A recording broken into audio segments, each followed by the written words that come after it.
welcome to Blitzin with Blitch. This is assistant head coach Mike Blitch, our defensive coordinator, and each week on Thursday night, we're going to try to preview our Friday night game, and we want to give a big shout out to St.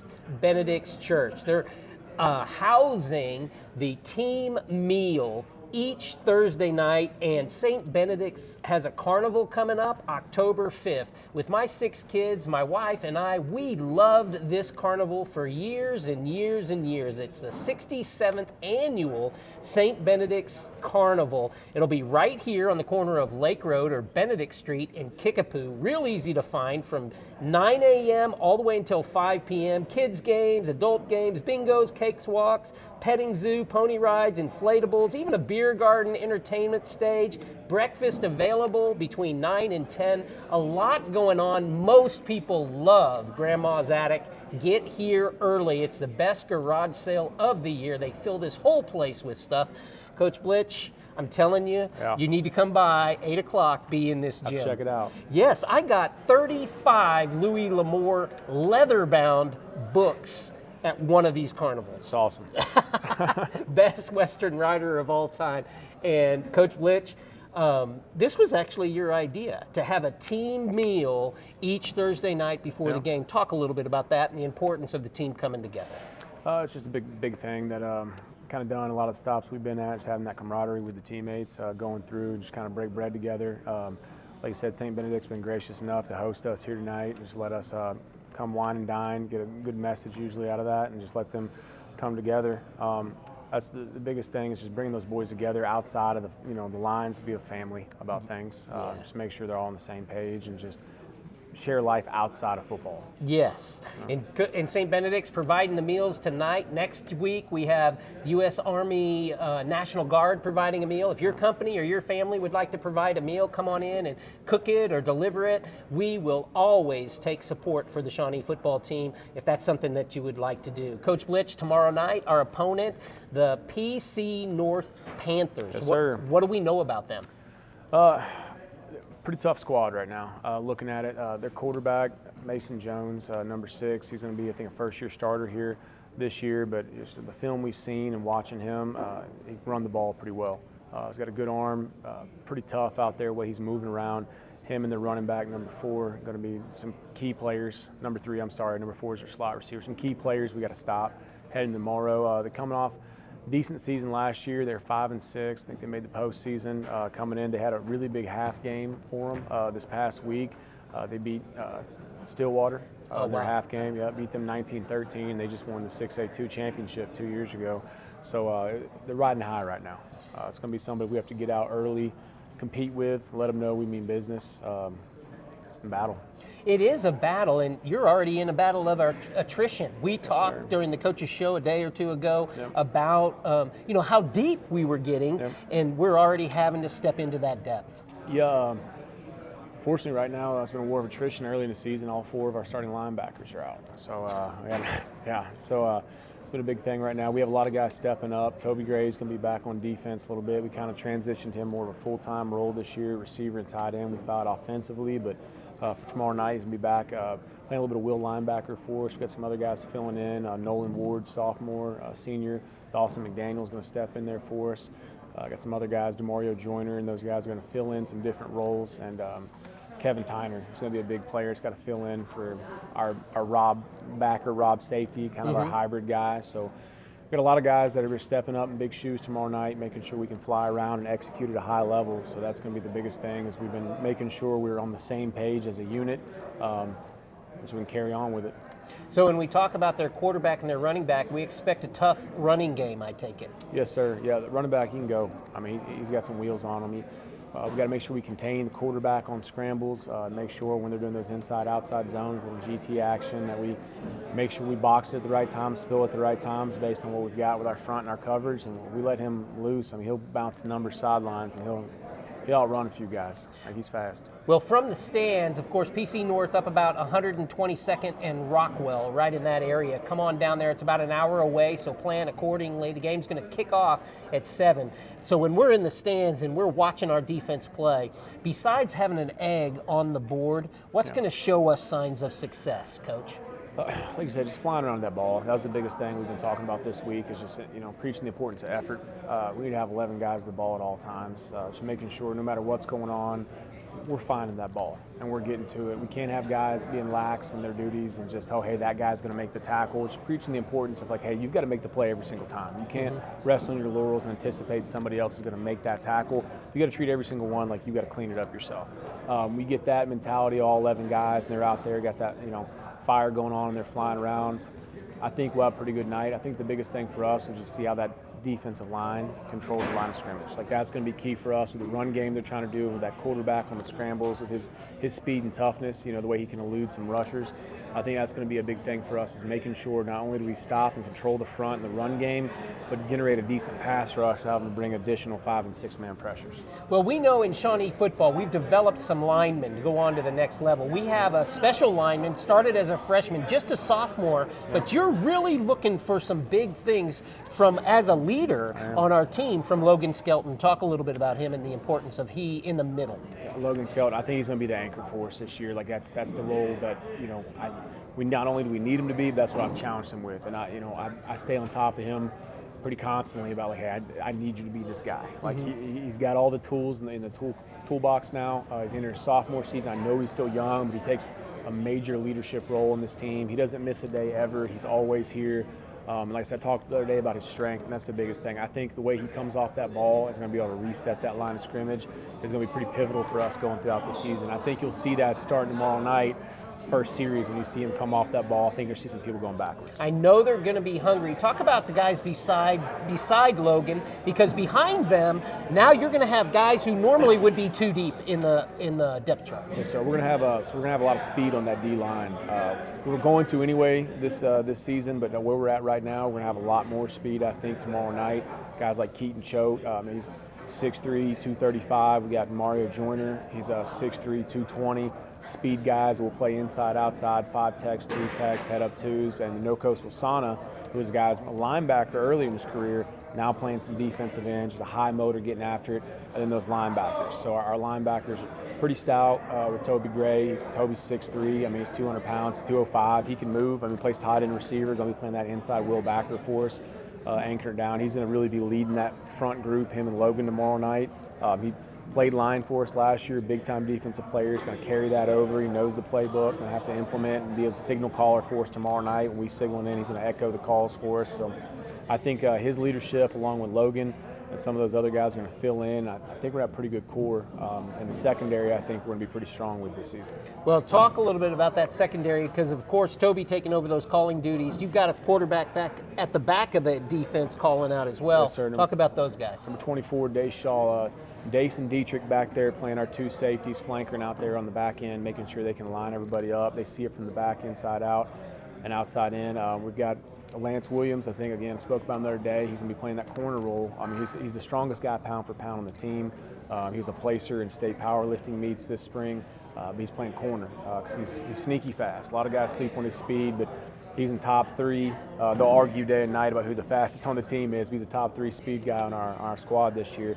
And then we have Ramel Slaughter-Bay is going to be out there, one of the other corners, and we got a young guy that we're going to mix in a little bit with Garrett McCurdy. So he's a freshman, but he's a big-time athlete. So. And Ramel last year, like Logan, he's just a freshman last year, and he saw some time out there, made some good plays on the corner. Yep. Yes, sir. I think he's going to be primed for a big season. He's a special athlete.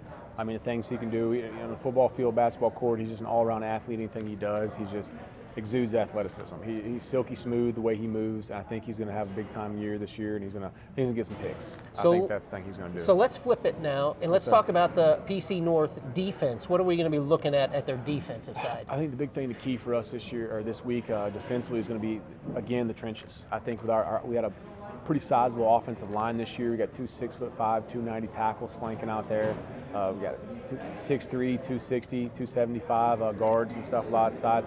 Their thing is they use some of their offensive players on their D-line. So their right guard, 68, is going to play a little nose. He'll rotate there with 77, one of their tackles. So they've got some two-way guys, which is the boat we were in last year. This year we actually have separate O-lines and D-lines, so I'm really hoping the war of attrition as we get in that second half, late third, early fourth quarters, you start to see that wear and tear on them as we kind of really push over that next gear as we continue to stay fresh, rotating bodies on the D-line, offensive guys only playing one way while they're going two-way and kind of get a little bit exhausted. That's what we're looking at. Well, talk a little bit about those bookends, because I think I saw a picture of them up at D1 Big 12 school just last weekend. They're making some visits. Yes, sir. They went to Iowa State this weekend. Jaquan Evans and Caden Bramlage, they're going out there. The word's getting out on them. I mean, when you've got two 6'5", 290 tackles on the same O-line, same class of 2026s, people are talking to them. I know they've been talking about Iowa State, Oklahoma State, so they're going to be pivotal for us this year. I mean, that's the big thing, is for them setting that tone on the edge and just really protecting Zyron Campbell back there, letting us do what we want to do. Well, and you mentioned the next spot I wanted to go to. We could save the best for last. Yes, sir. Zyron Campbell at quarterback. When I saw him step on the field, first game of his freshman season, that guy just has the physique of a quarterback. Talk a little bit about Zyron. Like you said, his physique is just the first thing you see. I mean, he's 6'3", he's got a long frame out there, long arms. He can put that ball anywhere on the field. That's the biggest thing about him. He's coming into this, going to be his first full-time year starting, got his feet wet last year towards the end of the season. He's still developing, learning to read coverage, just things of that nature, but his arm talent, his athleticism, it's just, you can't coach that. Like, he's got a cannon for an arm. He can put that ball all the way out there. I mean, I've seen him throw it 60 yards. I mean, so that's the biggest thing, is no matter what's going on, where he's at in the field, backfield, scrambling on the move, he can put it out there and get it to him. So that's the biggest thing. We have the line to protect him this year, so we're pretty excited about what we're going to see out of him this season. We have some receivers that stepped in. I hear a newbie junior Fleeks coming in. Talk about the receivers. Tyree Fleeks, 6'2", about 175 guy for us. I think he's had a big breakout season. He's filling in some shoes we had last year. Delmo and some of those guys that have moved on, graduated. We're going to have Ejon Thomas out there, number 1, out there playing a little wide, a little bit in the slot. Toby Gray will be playing some receiver for us. Then you mix in Tyree, and then you have Day Shaw doing some. We're going to split him out, do some receiver action this year. So it's going to be pretty dynamic what we're going to do with a lot of the motion sets and things that we can kind of put guys in key places we want, try to get them the ball, get them their touches. Talk specifically about Ejon. He's promised me a couple of touchdowns. He's not lacking confidence. I know he works hard over at the Career Tech. He does some construction over there. He's great in the classroom. Ejon Thomas. Ejon's just a consummate professional on and off the field. I mean, he's a kid with just the highest character. He's a yes sir, no sir kid. Like, you say something to him, whether you're getting on him, like praising him or breaking him down a little bit, like, hey, we got to do this better, criticize. He's going to say, yes sir, no sir, I got you, coach. Like, always a vocal leader. He works hard. First one in, last one to leave. Like, he's going to be a great senior leader for us, especially with that receiving core. Like, he's a special athlete as well. Like, he can go up and get that ball. He's a go-getter on the back or on the front side on the receiver core. So at Hardesty's just the other day, we had 2 of your leaders, undoubtedly two-way players. They don't want to step off the field. You guys might force them off the field, but you've got Dayshaw and Dietrich Beavers. First of all, let's talk about Dietrich, how he stepped in last year and really overachieved, it seems, from the sideline, meaning from our vantage point, but everybody knows every year you cannot judge that young man by his stature, and for you guys, you knew he had it last year as well. He was one of the key things when I came down here from Booker T. He was slotted in as like number 6 corner in the state for his class. I knew his name coming in here. Obviously, we see him in stature, about 5'7", a little undersized guy. He's coming in big-time corner last year. That was the role we needed to lock down for us. And then because due to injuries, things went down. Dace went down, a couple other guys. He ended up being the guy, hey, we got to throw him in at running backs. He was the most natural athlete we had running that ball. He probably would have been 3 or 4 originally on the depth chart, trying to keep him fresh. But we had 3 guys ahead of him go down, slid him in there, rushed for nearly 1,000 yards, played 2 ways, both sides, 3 phases of the game, offense, defense, stayed on special teams out there, never came off on defense. He's just a workhorse. Like, he's a guy that just never gets tired out there. Well, I love a kid that coach is saying, well, you need to take a rest, and he looks at you and he says, that's why we did what we did in the summer, coach. I don't need to come off the field. He's that guy. He exudes confidence, that kid. You tell him whatever it is, he's like, coach, I'm going to do that then some. Like, he's that guy. Always a smile on his face, biggest personality in the locker room. Like, he's a wonderful kid, and I think he's going to have a special season this year. 2-way guys, and we playing actually 3, we're playing special teams too. Like, he doesn't come off the field. You try to tell him, like, coach, you need me on that. Like, he's that guy. So. And would you agree? Oh, I agree. Yes, absolutely. And there's another one that's like that who does come of stature, and that, of course, would be Dayshaw. Last year, a lot of people in the state were looking forward to watching him and placing him in his junior season for all the offers to be coming in. Second offensive play of the season, he goes out and we don't see him for 6 weeks. Talk about Dayshaw. Again, he's going to be a big-time factor for us in the back end. What we're able to do with him and some cover one stuff, single high, like he can sideline to sideline. Like he's got extreme range. You wouldn't think for a kid his size. I mean, he's over 6 feet tall. He's 6'1", probably 190 pounds pushing, and he can go sideline to sideline with his speed and athleticism. He's a ball hawk. He's a big-time hitter. He's going to put him down. He's going to go get that rock. Like he tracks it. Well, in this summer, I know you didn't miss. Dace didn't miss either. No, He's sir. putting in the time to try to be great. Nope, never missed a day. He was there every day of the summer, spring, fall. Like he's locked and loaded for this senior year. He's trying to get back what he lost last season. Absolutely. Well, I'm excited to see him on defense, but talk a little bit about his offensive abilities. I think he's going to be a dynamic X factor for us out there. What Coach Madonna's trying to do with the offensive guys over there, he's trying to get the ball in his hands, use them in creative ways. You're going to see him split out wide in the backfield, moving around at different times, some different motion stuff. Like he's a guy that we're trying to capitalize on what he can do with the ball. Absolutely. And this year, having both Dietrich and Dace on the field at the same time, that's going to cause problems for defenses. Yeah, some big time things we can do with both. I mean, you can't ignore either one of them at any time. They both have breakaway speed. They can make people miss in open space. So that's the thing when we look at this season is how teams treat them when they're both on the field. Like, what are they going to do, especially when we move one out, single them out, put them in a slot? Like, what do you do, especially if both of them split out? So it'll be an interesting chess match, Coach Madonna and those defensive coordinators this season to see what plays out with it. So, Coach, you've been coaching for quite a long time in this area. Do you know any of the coaches over at PC North? Do you know any of the coaching personalities, any of that stuff? Not currently this season. I think they had a little turnover about a year or two ago, and still fresh on them right now.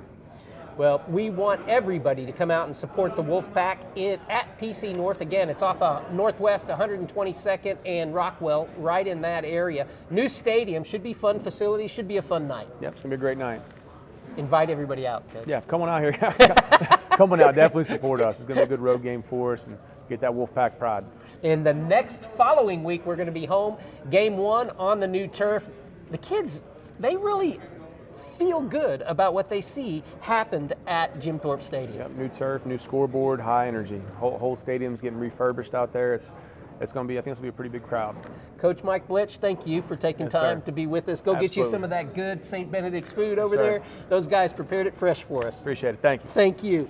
And you're watching the Blitzing with Blitch coaches show from right here. We'll try to do this every Thursday night before the Friday night game to give you a preview of the game. Hope to see everybody out there. We'll be out there going live right about 7 o'clock. If you can't make it, please tune in. And thank you for always being an audience with us, our neighbors, our neighborhood right here. Because together, Shawnee, all of us, we build community one season at a time. See ya.